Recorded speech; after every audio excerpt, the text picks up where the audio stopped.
Hello, it's Dr. Rhonda Johnson. Today is Wednesday, July 13th, 2022, and today I'm talking about COVID reinfection.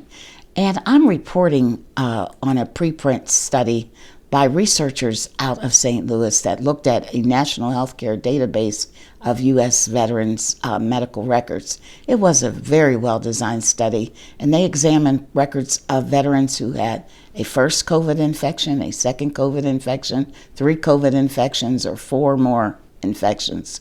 Do you want to know what they found? Well, the short answer, real short, is that getting reinfected with COVID is not that good for you.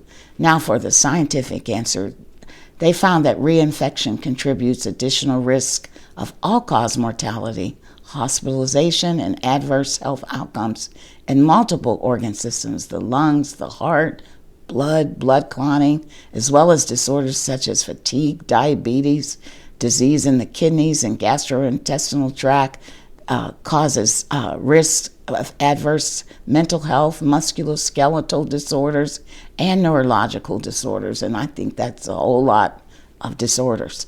Now, these health risks occurred in veterans who were unvaccinated, who had 1 vaccine dose, or had 2 or more vaccine doses prior to their second COVID infection. Now, these veterans were 90% male in this study and 10% female.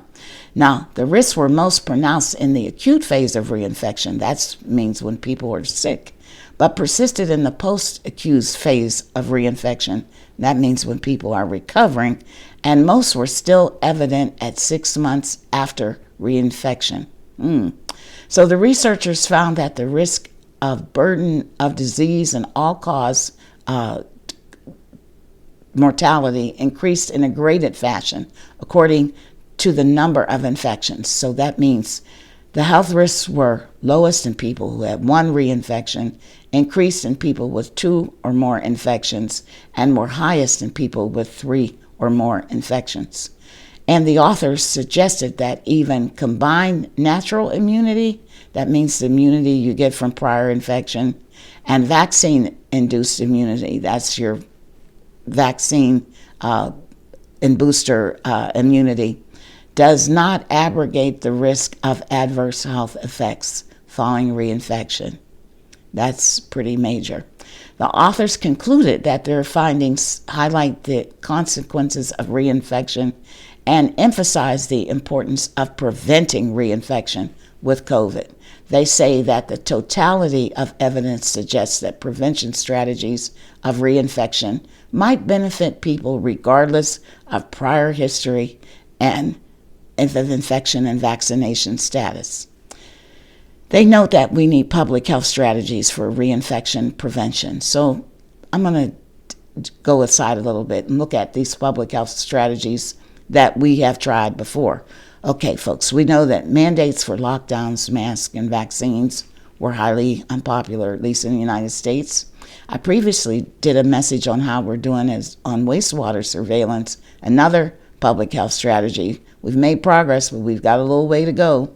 Now think about physical distancing. When have you seen physical distancing lately?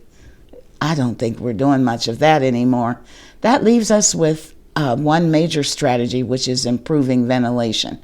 Now, I suspect there's room for improvement around ventilation in buildings where people work, shop, play, and practice their faith. I think it's the one strategy that could put in place. I mean, after all, who could be divided about breathing healthier air, right? So I'm going to be talking more about ventilation in a future message. But that's my message today. Stay safe. You don't want to get reinfected. So do what you need to do, folks, to prevent reinfection. Take care and be safe.